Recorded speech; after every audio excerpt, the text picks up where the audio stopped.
तो आज के वीडियो में हम लोग देखने वाले हैं कोगुलेशन एंड हेमेटोनिक्स। वेलकम है फार्माकोलॉजी सीरीज में। तो आज का वीडियो है कोगुलेशन एंड हेमेटोनिक्स। पिछले वीडियो में हमने ड्रग का action, receptor, drug response curve और थेराप्यूटिक इंडेक्स समझा।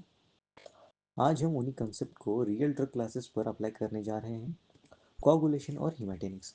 ये टॉपिक सिर्फ फार्माकोलॉजी का नहीं, फिजियोलॉजी, पैथोफिजियोलॉजी और ड्रग सेफ्टी का, इन तीनों का एक साथ जोड़ता है। ठीक है। Part one, coagulation.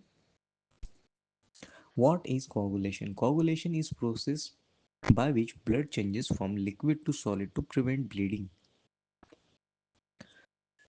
Key physiological components for the coagulations are platelet, clotting factors, calcium, vitamin K, और इन कंपोनेंट की डिफिशियंसी होगी तो ब्लीडिंग डिसऑर्डर्स होंगे, और excessive amount of bleeding disorder causes thrombosis. एक मिनट, मैं चार्ज पे लगाता हूँ मेरा लैपटॉप।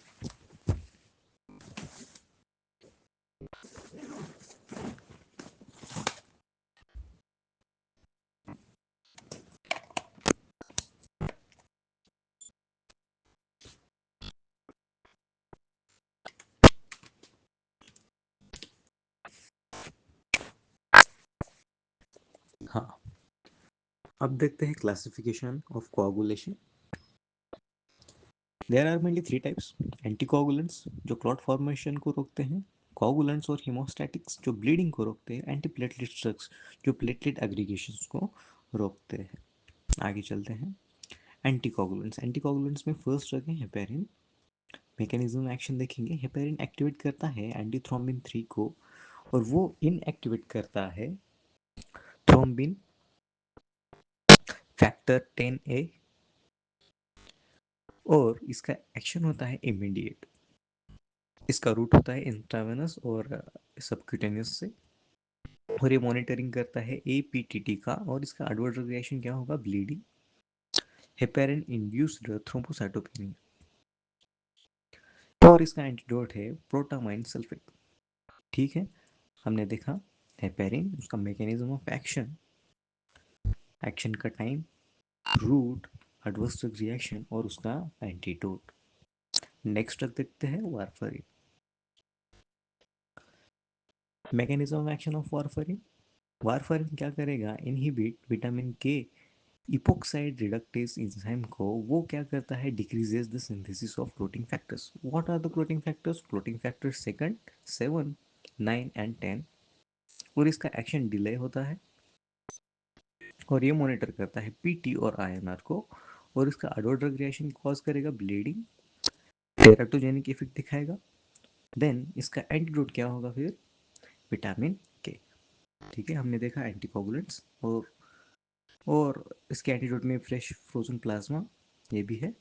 एग्जाम ट्रैप में एक सेंटेंस आएगा, warfarin does not dissolve clot but warfarin prevent the formation of clot. Okay, comparison देखेंगे हेपेरिन और वारफरिन का। ये ऑनसेट ऑफ एक्शन इमीडिएट और इसका डिले है, इसका रूट इंट्रावेनस और इसका ऑरल है, इसका मॉनिटरिंग एपीटीपी, और इसका एंटीडोट होगा प्रोटामाइन, और इसका विटामिन के और फ्रोजन प्लाज्मा।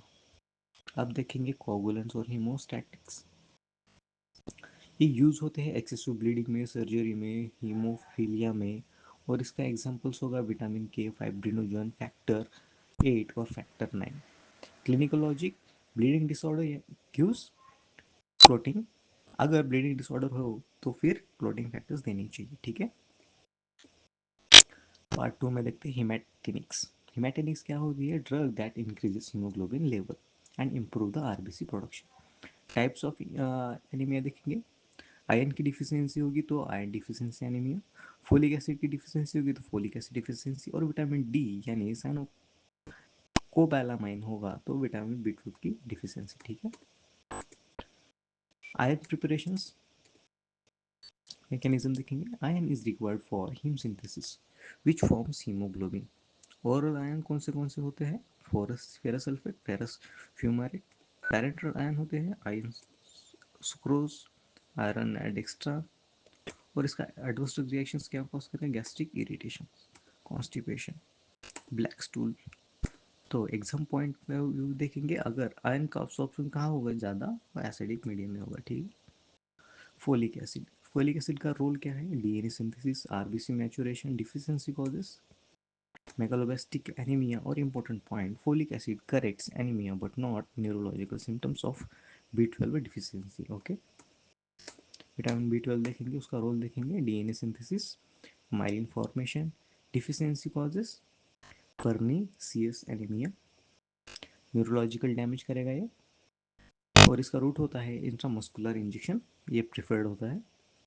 तो clinical safety note, delay treatment यानी irreversible nerve damage. Okay, drug safety and therapeutic index, anticoagulants यानी लो थेरेपेटिक इंडेक्स दिखाएंगे, स्मॉल डोज चेंज यानी ब्लीडिंग का रिस्क भी हो सकता है इसमें। तो safety measures, proper labelling, monitoring, test, patient education भी वेरी इंपॉर्टेंट। अब देखेंगे समर की, हमने इस वीडियो में क्या क्या देखा, हेपेरिन देखा, और हेपेरिन क्या करता है? एक्टिवेट करता है एंटीथ्रोम्बिन 3 को, और इसका एक्शन होता है इमीडिएट। वारफरिन क्या करेगा? विटामिन के का इनहिबिशन करेगा। आयरन क्या क्यों यूज होता है? हीमोग्लोबिन सिंथेसिस के लिए। और B12 यानी नर्व प्लस आरबीसी का अच्छे से तरीके से फॉर्मेशन करेगा। और एंटीकोगुलेंट्स क्या करेंगे? हाई ब्लड रिस्क होते हैं, ठीक है। आज हमने कोआगुलेशन और हेमाटिनिस को concept plus clinic plus safety के साथ समझा। नेक्स्ट वीडियो में हम मूव करेंगे कार्डियोस्टोल ड्रग्स, हाइपरटेंशन और अंजाइना के ऊपर, जहां रिसेप्टर थ्योरी और थेरेपेटिक इंडेक्स और ज़्यादा इंपॉर्टेंट हो जाएगा। नेक्स्ट वीडियो को प्रीव्यू देखेंगे, वीडियो 3 में anti hypertensive drugs, anti anginal drugs, receptor based classification देखेंगे।